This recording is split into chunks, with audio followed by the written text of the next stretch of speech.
The James Davison Award for Indianapolis Ineptitude, otherwise known as the James Davison Award, is an award given out each year to the driver that displays the most baffling incompetence out of anyone in the Indianapolis 500. The recipient of the award is solely determined by my friend Caleb, who has given it out every year since 2018. As the story goes, Caleb was at home watching the 2018 Indianapolis 500 when the performance of one James Davison caught his eye. But to fully understand the context of what we're about to see, we have to jump back a little while. On Fast Friday, a week before the 500, James Davison destroys his car in a practice crash. The extra one-off entry for AJ Foyt Enterprises and a slew of other partners has to scramble to repair the car before Saturday's qualifying, with the crew sleeping over at the track so they could begin work the moment the garage opened. The car is repaired in time for qualifying, but it's dangerously slow. With 18 minutes left on bump day, he sits 33rd, last of the drivers that would make the race if the current results stand. Nobody believes that they will, though, because on the outside looking in is James Hinchcliffe.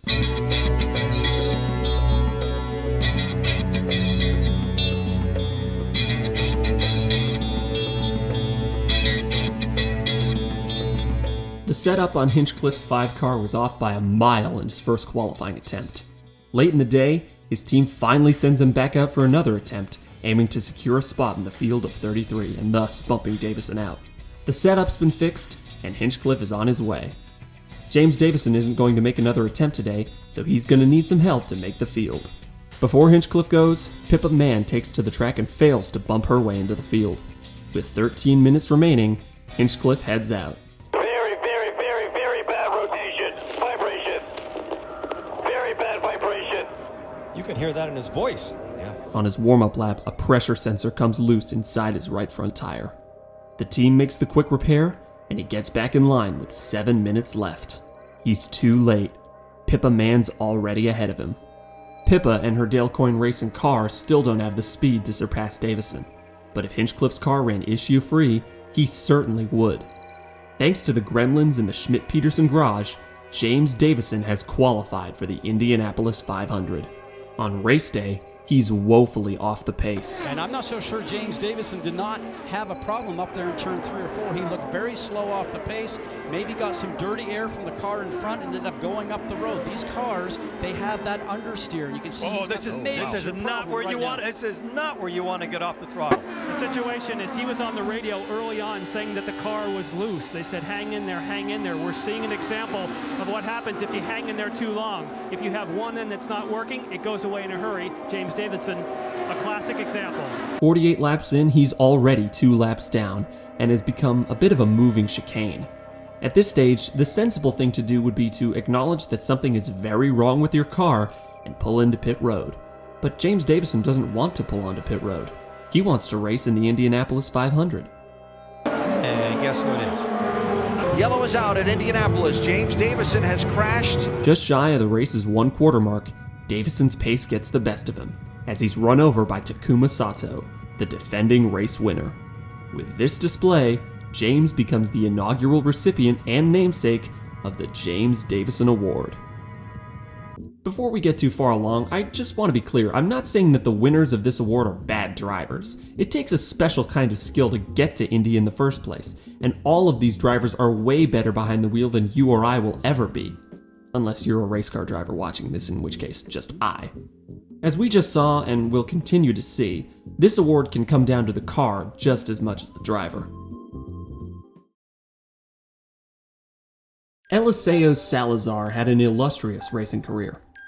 After winning multiple races in the British Formula One Championship, a feeder series that referred to itself as Formula One, he was promoted to the real Formula One in 1981, where he spent 3 years failing to qualify for more races than he finished. His most notable accomplishment wasn't his 6th place finish at Zandvoort or his 5th place at Imola. No, in F1 circles, Salazar is best remembered for what happened at the Hockenheimring on August 8th, 1982. As Piquet leaves the stadium and goes into the first long drag through the forest, I've got the stopwatch running on him. He's still the fastest. Nelson Piquet is leading the German Grand Prix on the 18th lap. It's been a down year for the reigning world champion, as well he's got a win, a 2nd, and a 5th under his belt. He's failed to finish every other race thus far.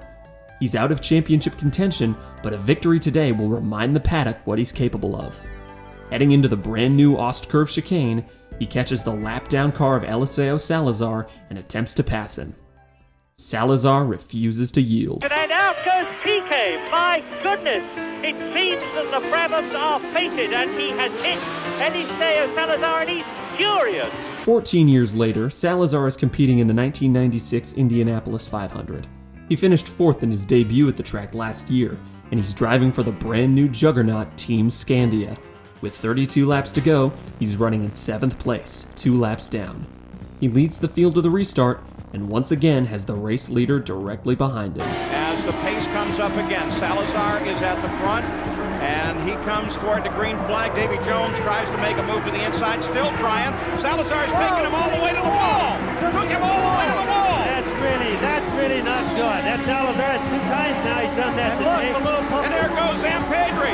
Zampedri goes for the lead of the race, and Zampedri's got it. But Salazar obviously didn't want to lose another lap. That's going too far. The officials are going to have to do something about driving like that.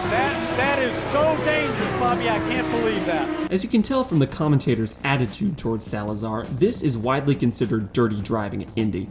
Pushing a competitor all the way to the wall is one thing, but when you're a lap down, it's just plain unacceptable. If the James Davison Award was around in the 90s, Salazar would win it in a heartbeat. So why is this relevant to the modern James Davison Award? Because in 2019, Oriol Servia does the exact same thing to Alexander Rossi. Rossi down on the inside of Servia. Servia's a lap down and chops the nose off of him. That wasn't as bad as Salazar, right? Sure, he probably should have moved out of the way, but he didn't shove Rossi down there. Rossi's fuming on the radio, but he's always an angry guy at Indy. It's safe to say that at this stage, Servia might not deserve this award. And then he does it again. Quite often in the NTT IndyCar Series, Oriol Servia drives the pace car. He almost drives him into the wall. Rossi has got his hand out of the cockpit. He is furious. Oh, that was crazy. Alright, that's it. Hang him in the rafters. For channeling the true spirit of Eliseo Salazar, Oriol Servia has won the 2nd annual James Davison Award. For quite some time, Dale Coyne Racing has been the most underfunded team in the IndyCar Series.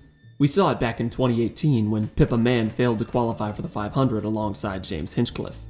In recent years, the team has partnered with various other race teams to pull together enough funding to run 2 full-time cars. Team Go, Vassar Sullivan, HMD Motorsports, and the subject of this segment, Rick Ware Racing. Rick Ware Racing has roots that stretch all the way back to the 1960s as a karting team, but it wouldn't reach its modern iteration until 2004. They primarily ran in what is now the Xfinity Series with a few Cup stars here and there until 2017, when they returned to Cup. The next year, they bought a charter, went full-time, and they were awful. The 51 car had 14 different drivers across the 2018 season, finishing in the top 25 just twice at both Daytona races. By 2020, Rick Ware Racing has begun to expand. Not just in the Cup Series, where they're running 3 full-time cars that can't crack the top 30 in points, but across the racing world. IMSA, the Asian Le Mans Series, and now IndyCar all have a Rick Ware presence. Before going full-time in 2021, Rick Ware Racing will make their grand debut in the 2020 Indianapolis 500. The 2020 Indy 500 is already a weird race. The stands are empty and the race has been delayed 3 months due to the pandemic. It's also the first time since 1946 that the Speedway isn't under the stewardship of the Hulman-George family, as Roger Penske bought the track last fall. Only 33 cars entered the delayed race, so Rick Ware Racing won't have to worry about being bumped. On race day, the green flag flies with a Ware car in the field for the first time. It's important to note that despite having the money to run multiple full-time Cup cars, as well as several ventures in other series, Rick Ware Racing is not known for having high-quality equipment, except for their LMP2 ventures. The team is gambling that their Indianapolis efforts will look a lot more like this, and a lot less like that. 6 laps in, they get their answer. Right front. Yeah, he's hit the wall. It looks like the brake is on fire. Oh my gosh, the wheel is broken apart, so I've never seen anything like that before. Right front wheel's going to come off in a second. Get it low, get it off the track. Yep. Wow, that is wild. I've never, ever seen. I don't know why he just doesn't stop. Well, if you can get to pit lane and they can figure out how to get that wheel off, Paul, I'm sure, now the whole car's going to light up. The 51 car is a shoo-in for the James Davison Award, but the rules dictate that the award must be given to the man behind the wheel. So, who's driving this thing anyway? This is Australia's James Davison. Oh, how fitting. Thanks to his car going up in flames, James Davison has become the only two-time winner of the award named after himself. The criteria for winning the James Davison Award isn't just about misfortune and embarrassment, like crashing early or your car catching fire. It's also about the collateral damage that your troubles can cause. In 2021, that was the case for Stefan Wilson. For the past several years, Stefan Wilson has been in an admirable yet unenviable position. He races the Indy 500 in the 25 car for Andretti Autosport, the car his older brother Justin was driving when he was killed in a crash at Pocono 6 years earlier. He voluntarily stepped away from the 500 in 2017 to give his car to Fernando Alonso and came within a couple laps worth of fuel of winning the race the next year. He stepped away from Indy for the next 2 years, but in 2021, he's back. 34 laps into the race, during the first round of pit stops, Stefan locks up the brakes coming onto pit road. Stefan Wilson is in a pit road accident. The front of that car is torn off. Now, a crash on pit road does not a James Davison Award make. As I said earlier, Wilson's award was earned off the collateral damage that the wreck caused. During the caution that came out for the crash, Scott Dixon and Alexander Rossi come down pit road. Just disaster for the prohibitive race favorite Scott Dixon, who had to come down pit road for emergency service. But when he came down pit road, the car ran out of fuel, and now it will not refire. Okay, that might be a little confusing without some context. Dixon and Rossi are two of the favorites to win today, and they were just about to pit when Wilson crashed. When the yellow came out, pit road was closed for a few laps, and during that time, Dixon and Rossi's fuel tanks ran all the way empty. And when the fuel tank is all the way empty, the car won't refire. Stefan Wilson, spinning at the worst possible time, earns him the 2021 James Davison Award. And now, a word from our sponsor. If you were subscribed to the Patreon, you'd have already seen this video by now. Carb Day is always tricky. On the one hand, it's your last chance to fine-tune your car before the 500, so every second on track is precious. On the other hand, if something goes wrong on track, you've got the least possible amount of time to fix it. Every couple of years, someone has a big crash on Carb Day and has to go to a backup car with little to no work done on it.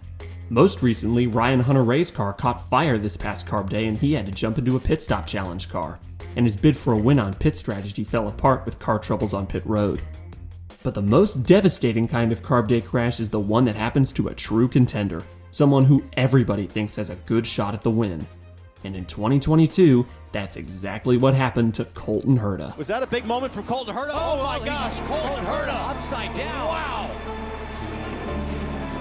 My goodness. With less than 48 hours until the green flag, Colton Herta's primary car is destroyed. Andretti Autosport scrambles to get a backup car ready for race day, and it's just not very good. There isn't that much to say about this one. He runs off pace all day before a throttle sensor issue ends his race. Call it a slow news day, I guess. There weren't any exploding tires or embarrassing wrecks.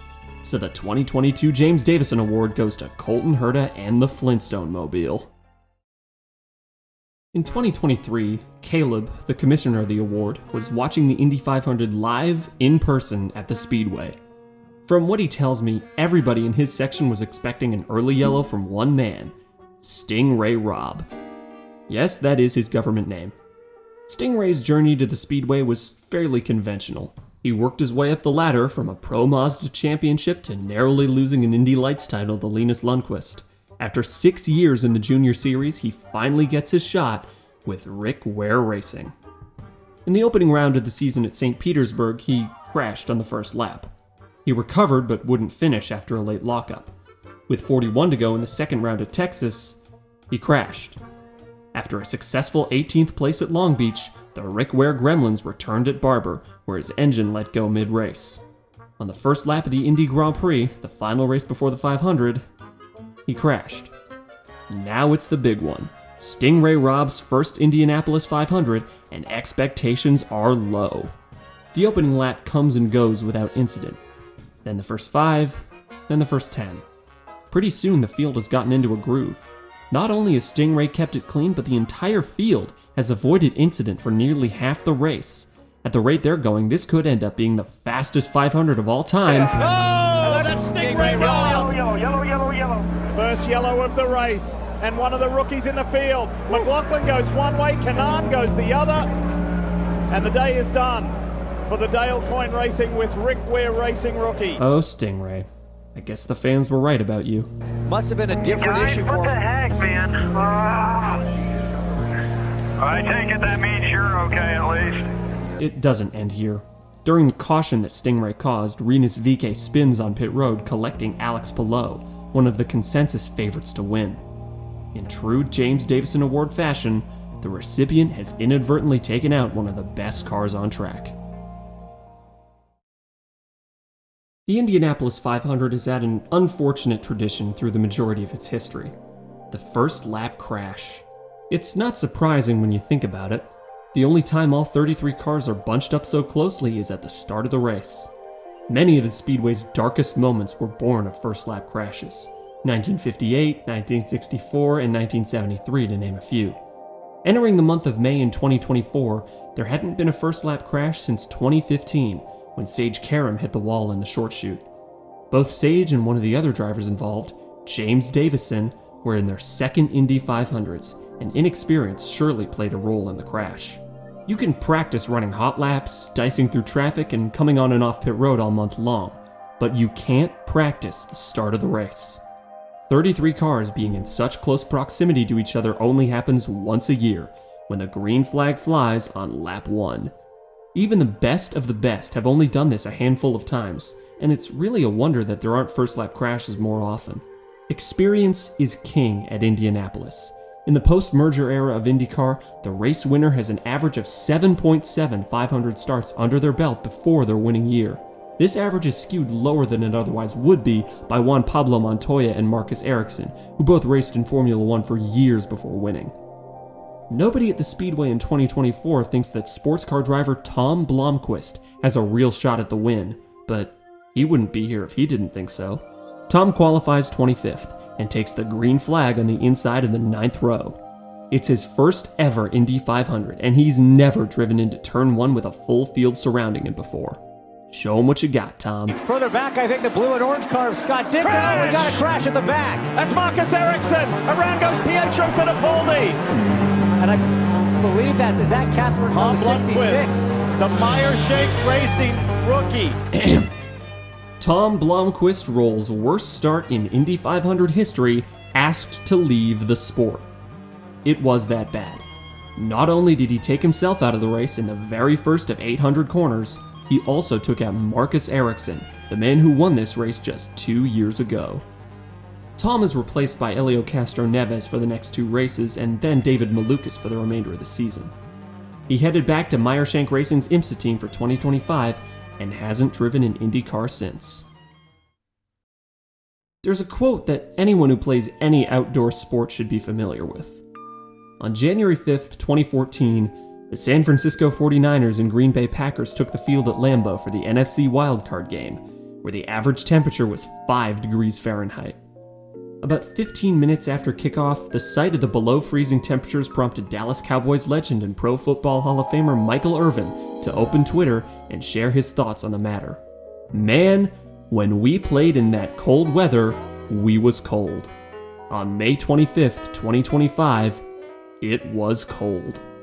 Now, 63 degrees certainly isn't 5 degrees, but for spring in Indianapolis, it's unusually chilly. Only 2 races in the modern era of the 500 have been colder, 1992 and 1997. Both of those races saw cars crashing out of the race before it even started. In 97, the entire 5th row did their best US 500 impression on the final pace lap, and in 92, the pole sitter Roberto Guerrero spun on the backstretch while warming up his tires and destroyed the rear of his car. Back to 25.